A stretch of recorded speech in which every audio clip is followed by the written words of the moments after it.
yang tertutup dari pengetahuan baru. Hidupnya ya begitu-begitu saja. Tidak ada kebaruan dalam hidupnya. Hanya mengulang-ulang cara hidup lama yang jelas-jelas cara hidup itu sudah menyengsarakan dirinya. Orang yang sadar tidak pernah mengatakan nanti saja. Karena mengatakan nanti saja adalah suatu kesombongan. Orang yang selalu sadar bahwa hidup adalah di sini, saat ini, sekarang, dia akan melakukan yang terbaik saat ini. Tidak usah melakukan yang sempurna, karena kesempurnaan itu tidak ada. Kesempurnaan itu hanya ilusi pikiran orang-orang yang ambisi dengan pikirannya. Hidup itu cukup dengan totalitas. Totalitas artinya apa yang dilakukan saat ini, lakukanlah. Bisa menengok sahabat kita yang sakit di rumah sakit, lakukanlah. Bisa membawa satu sisir pisang untuk membahagiakan mereka, walaupun pisang yang kita kirim belum tentu diizinkan dimakan oleh saudara kita yang sedang sakit, bawalah.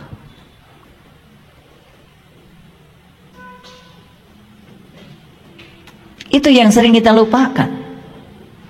Dan kita melupakan saat ini. Dan terus menerus ya, pikiran dibawa ke masa depan. Akibatnya hidup penuh dengan kecemasan. Dan orang yang cemas, khawatir, menurut riset para ahli kesehatan, dapat dipastikan tubuhnya asam. Jadi pH tubuhnya itu di bawah 4 itu.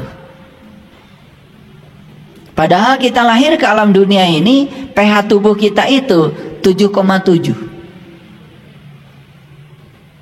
Ketika kita turun pH tubuhnya dari 7,7 ke bawah, di bawah 7,7, tingkat keasaman tubuh kita tinggi, apa yang terjadi?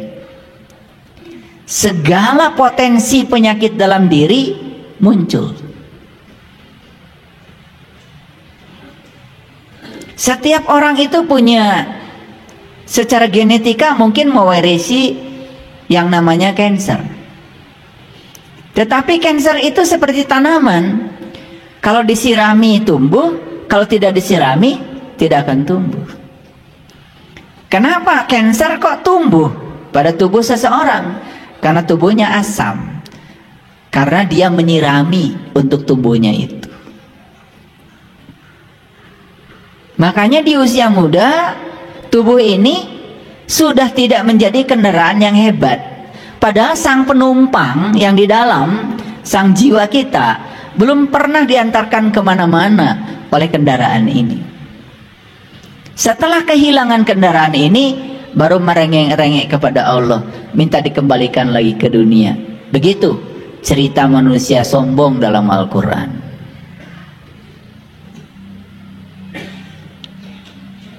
Oleh karena itu,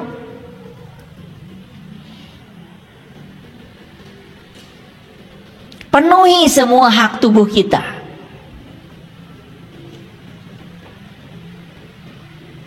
Segala makanan sebetulnya nggak masalah kalau dikonsumsi dengan seimbang. Menjadi masalah kalau dikonsumsi secara berlebihan. Makan nasi nggak apa-apa, karena ternyata di nasi itu ada yang namanya karbohidrat kompleks, bukan sukrosa, tapi amilase. Asal porsinya cukup, tidak mungkin seseorang mengalami diabetes.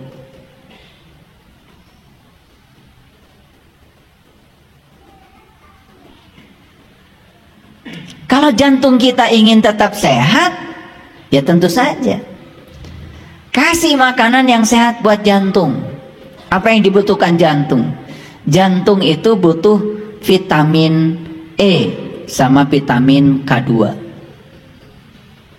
Vitamin K2 gampang, Vitamin K2 itu adanya di tempe. Iya. Makanya konsumsi tempe terus menerus. Kalau bisa mentah-mentah dikonsumsinya. Makanya kalau ada penimbunan plak di pembuluh darah akibat terlalu banyak mengkonsumsi kalsium, itu dimobilisasi oleh vitamin K2, itu plaknya itu bisa terurai. Itu sains kalau ngerti. Makanya jangan menutup diri dari segala pengetahuan baru, karena riset tentang kedokteran, riset tentang fisiologi, psikologi terus berkembang. Makanya kalau saya sehari-hari perbanyak vitamin E. Vitamin E itu alpukat. Alpukat kan di Indonesia selalu ada, di mana-mana ada.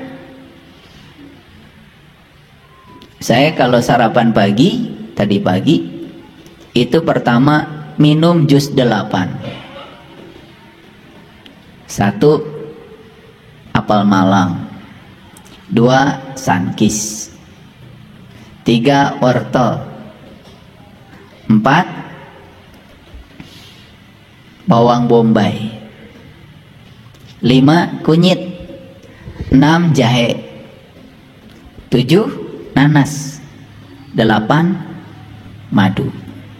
Maka saya menyebut jus 8 itu. Enak sekali itu. Habis gitu makan avocado, alpukat. Jadi saya selalu makan 3 jenis buah setiap pagi. Tadi pagi saya makan avocado, stroberi, sama buah kiwi. Nanti divariasi itu, variasi. Sudah. Kalau sudah sarapan seperti itu, minum air aja yang banyak. Sejam sekali minum. Jangan minum menunggu haus. Haus itu alarm. Kalau kita minum menunggu haus, itu sama saja dengan gedung sudah kebakaran, baru alarmnya bunyi. Kan gedung itu alarmnya bunyi kalau sudah kebakaran. Belum ada yang bisa menciptakan alarm sebelum kebakaran terjadi. Belum ada sampai sekarang. Nunggu kebakaran dulu baru alarmnya bunyi itu. Makanya kalau tubuh sudah haus, itu tandanya sebetulnya tubuh kita sudah kebakaran itu. Sudah rusak tubuh. Maka sejam sekali minum. Nah, kalau tubuh ini dilayani semua haknya, dia juga akan melayani kita dengan paripurna. Tidak ada pegal-pegal, tidak ada rematik, tidak ada kepala pusing, vertigo, macam-macam itu.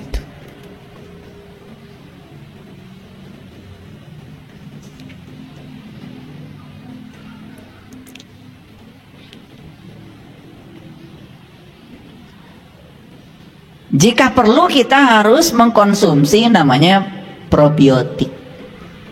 Probiotik itu adalah makanan dan minuman yang difermentasi. Gampang kok bikin probiotik. Sudah bisa. Beli nanas 1. Wah, ini ilmu mahal, harusnya bayar. Nanasnya usahakan nanas yang banyak airnya tuh. Nanas Subang, bagus, keren. Nanas Subang itu keren sekali untuk fermentasi. Potong-potong tuh. Kalau bisa, bonggolnya jangan dibuang. Siapkan wadah yang bisa menampung air 2 liter. 1 nanas masukkan pada air 2 liter itu. Setelah itu, potong-potong aja. Di kulitnya dibuang dulu. Setelah itu masukkan jeruk nipis 10 aja. Perasan jeruk nipis. Kasih madu secukupnya sesuai selera. Tutup itu yang rapat. 2 hari kita sudah panen itu. Namanya probiotik. Wah, itu enak sekali. Itu booster itu. Sumber energi. Di situ terjadi fermentasi. Itu penting buat kesehatan usus kita. Karena kalau usus sudah sehat, seluruh tubuh akan sehat. Itu namanya pengobatan holistik. Jadi semua orang yang banyak penyakit itu ususnya nggak beres itu. Makanya bereskan dengan itu.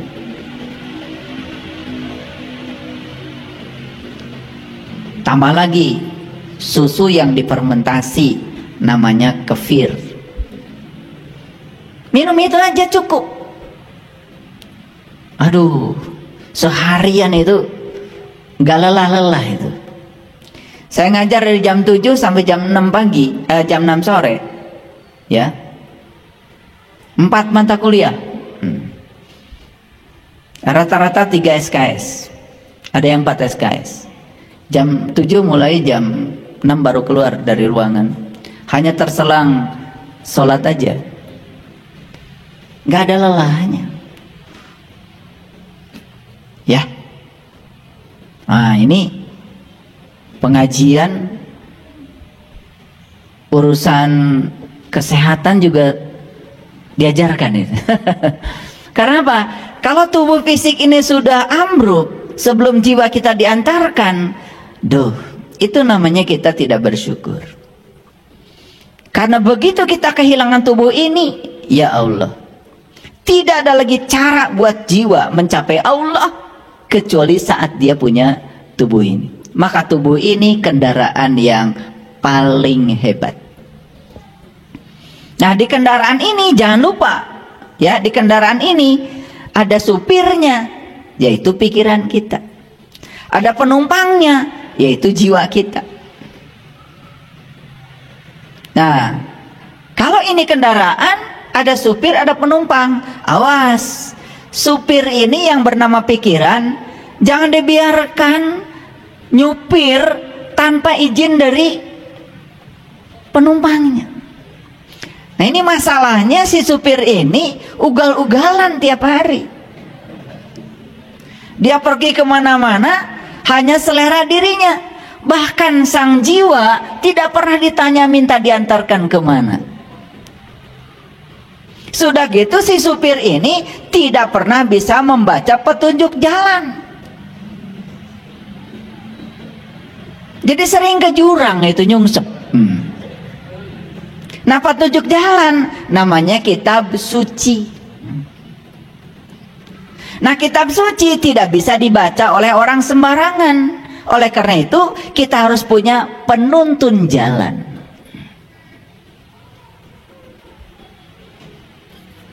Jadi kalau petunjuk jalannya sudah ada, kitab suci, penuntun jalannya juga sudah ada, orang yang ahli membaca petunjuk di kitab suci, tidak akan salah ketika kita melakukan perjalanan.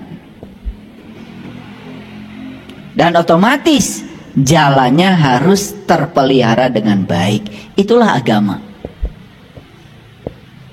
Jadi agama tuh jalan sebetulnya. Agama tuh bukan tujuan. Agama tuh jalan untuk mencapai tujuan. Makanya di agama ada kitab suci. Kitab suci dibawa oleh para rasul. Nah, para rasul itu disebut penuntun jalan. Kitab suci disebut petunjuk jalan. Sayang, kitab suci sebagai petunjuk jalan itu selama ini hanya dibaca berulang-ulang tanpa diambil petunjuknya apa. Padahal sudah jelas pesan kitab suci kita, terutama Al-Quran, Quran surat. Tidak ada kitab suci yang nama-namanya itu pakai surat. Quran surat, yang namanya surat itu pasti di dalamnya ada pesan. Pesan dari siapa? Pesan dari Dia Sang Pencipta untuk kita yang diciptakan, supaya kita bisa menangkap surat yang dikirim beliau itu, supaya hidup kita tidak menderita, tidak sengsara, agar hidup kita menakjubkan. Jadi kalau penderitaan hidup itu bukan takdir, itu akibat dari kesalahan kita memilih jalan hidup. Nah, oleh karena itu, maka hari ini kita akan berbicara sesuatu yang besar dan luar biasa, yaitu jika hidup hanya untuk diterima orang lain, maka kita akan mati saat kita ditolak. Kan sebetulnya yang terjadi dalam kehidupan kita selama ini, mohon maaf, kita lebih banyak hidup kita itu demi untuk menyenangkan orang lain, sampai kita mengorbankan kemerdekaan kita sendiri agar dipandang baik oleh orang lain. Bukankah itu berpura-pura? Bukankah itu yang disebut dengan kemunafikan hidup? Lalu sepanjang kita hidup seperti itu, maka sepanjang itu pula kita tidak akan pernah menemukan diri kita sendiri. Padahal tujuan kelahiran kita ke semesta ini sebetulnya untuk menemukan diri kita sendiri, agar kita bisa menjadi diri kita sendiri. Itu yang disebut dengan kemerdekaan. Setelah selesai kajian ini, mari kita jujur, introspeksi diri. Sekian lama hidup kita di dunia, ternyata hidup kita hanya berpura-pura baik agar dipandang baik oleh orang lain, dan kita mengorbankan diri kita sendiri. Bahkan, mohon maaf, urusan beragama pun kita ngikuti saja kebanyakan orang. Sekalipun kita tidak merasakan apa-apa dari apa yang kita ikuti, kesadaran kita tidak meningkat, akhlak kita masih seperti itu, masih penuh dengan kebencian, dan kita tidak mau mengubahnya. Kenapa? Itu sudah menjadi paradigma, sudah menjadi doktrin yang sulit untuk diubah. Itu kajian kita hari ini. Oleh karena itu, sudah siap untuk menerima kajian hari ini? Oke. Karena kajian hari ini sangat berbahaya. Bahayanya, nanti kita akan menjadi diri kita sendiri. Begitu menjadi diri sendiri, saksikan saya, ternyata kedamaian yang selama ini sesuatu yang sulit akan datang secara tiba-tiba tanpa upaya. Ya, supaya ngajinya jelas, saya pakai dasar dulu. Mari kita lihat Quran surat Yunus. Ini surat ke-10 ayat yang ke-36. Lagi-lagi Quran surat. Awas. Sebetulnya kita ini terhormat. Allah yang Maha Tinggi sudah ngirim surat sama kita. Apa enggak terhormat itu? Dapat surat dari Pak Bupati aja, diundang makan malam. Waduh, kayaknya nggak tidur 3 hari 3 malam ya. Bajunya apa? Betul? Iya. Kayaknya mandi 3 hari 3 malam itu, nggak berhenti-berhenti. Ini surat dari Allah ditujukan kepada kita. Bukankah kita sangat terhormat dapat surat ini? Sayang sekali pesannya selama ini kita abaikan. Sama seperti seorang ibu, anaknya tinggal di Rusia, kirim surat pakai bahasa Rusia, kemudian dia baca itu surat berulang-ulang dan dia tidak mengerti bahasa Rusia. Betul? Dia cuma bahagia karena dapat surat dari anaknya.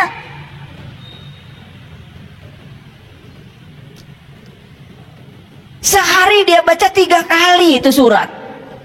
Dan dikasih tahu kepada tetangganya, saya dapat surat dari anak saya, saya dapat surat dari anak saya. Begitu tetangganya nanya, isinya apa ibu? Teuing. Bahasa apa ibu? Bahasa Rusia. Kebetulan anaknya tinggal di sana. Karena nggak ngerti, tenang aja. Sama seperti kita. Baca kitab suci tiap hari, tenang. Karena tidak mengerti. Tenang. Adem. Betul nggak? Lah iya. Beda dengan saya. Baca kitab suci itu, waduh, saya gerah selalu. Berdetak jantung saya itu. Karena saya ngerti. Ngerti bahasanya maksudnya. Jadi kalian tuh memang luar biasa. Baca ayat manapun, surat manapun, tenang. Luar biasa. Jadi sama seperti ibu tadi, terima surat dari Rusia itu dari anaknya, tenang. Begitu ada tetangganya tahu bahasa Rusia, dibantu diterjemahkan.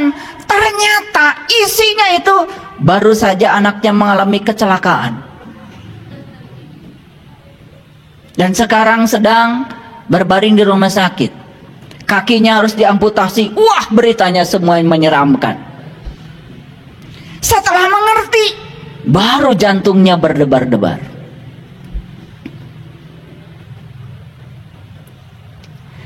Kadang-kadang kita suka sombong.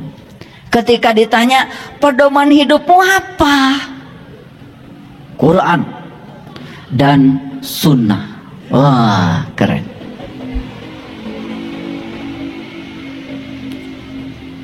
Begitu saya menjelaskan sesuatu dari Quran yang berbeda dengan paradigmanya dia selama ini, padahal dia itu menjalankan sesuatu cuma katanya, yang benar dari Quran pun bisa jadi ditolak habis-habisan. Saya menyampaikan satu ayat di Quran, surat Hud ayat 106, dan saya bacakan berulang-ulang. Fa'ammal ladina syaku fafinar lahum fiha zafirun wasahikun. Dan orang-orang yang celaka tempatnya adalah neraka. Dan di dalam neraka itu dia menarik dan mengeluarkan nafas. Itu Quran.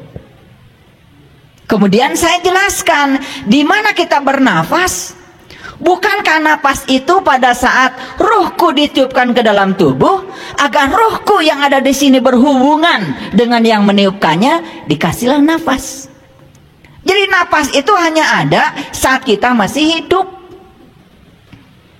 Makanya orang mati menghembuskan nafas yang terakhir, beak napasna taya deui.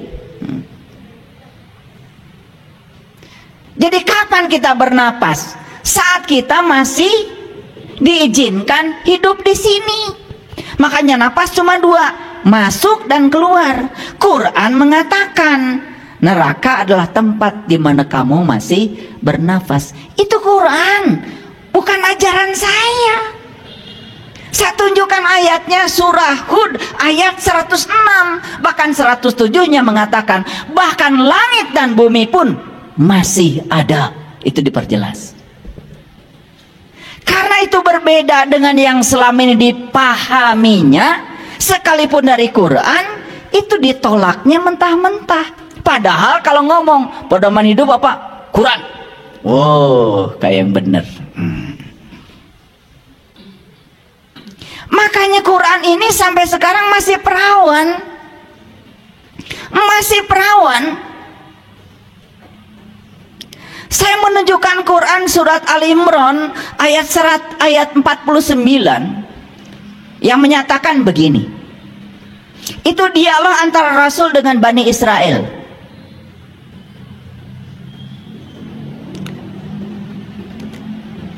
wa rasulan ila bani Israel. Itu bunyi ayatnya. Dan Rasul bertemu dengan Bani Israel. Bani Israel itu, Bani itu orang, Israel itu berjalan, El itu Tuhan. Bani Israel itu orang yang berjalan menuju Tuhan. Itu dialog antara seorang utusan Allah dengan Bani Israel, dengan seorang pejalan, dengan seorang pencari. Jadi seperti guru dengan murid lah kira-kira.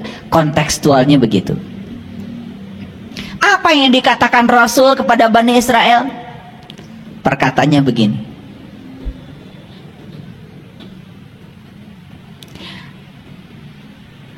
Aku akan menunjukkan tanda Tuhanku kepadamu.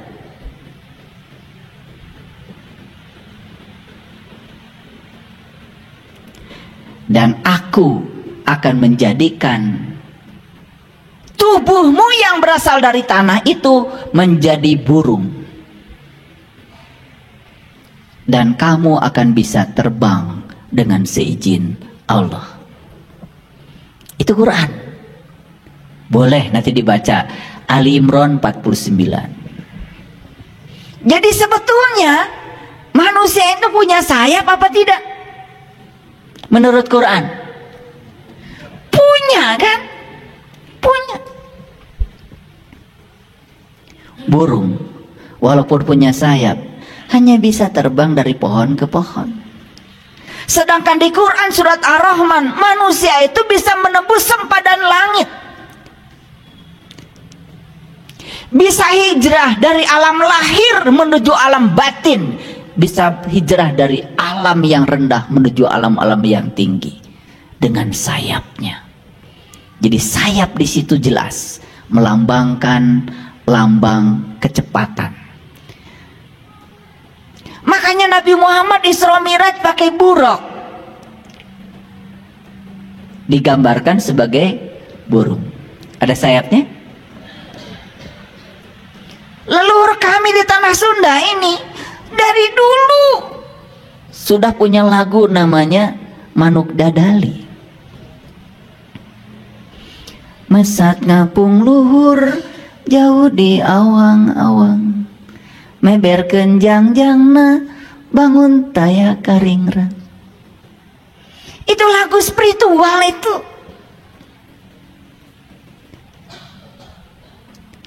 Kenapa bangsa Indonesia menjadikan lambang negaranya itu burung Garuda, burung lagi? Nabi Sulaiman perjalanan spiritualnya juga pakai burung, burung hudhud. Luar biasa. Jadi kalau ingin menapaki kesadaran yang tinggi, yuk gunakan dong sayap yang Allah titipkan kepada kita untuk menuju kesadaran yang lebih tinggi. Kalau kita berbicara langit, langit itu bukan alam lahir. Langit dalam Quran itu adalah lapisan-lapisan kesadaran yang harus kita capai. Puncaknya kesadaran disebut Sidrah Al-Muntaha. Sidrah itu sadar, Al-Muntaha itu penghujung, Sidratil Muntaha. Nah, menuju ke alam yang tinggi jelas harus terbang. Dan Quran menjanjikan siapa yang bisa terbang saat ini, maka aku bebaskan dari 3 penyakit. 1, penyakit buta. 2, penyakit kulit. Kedangkalan pemahaman, kedangkalan pengetahuan. Karena itu sangat berbahaya. Karena orang yang dangkal pengetahuannya biasanya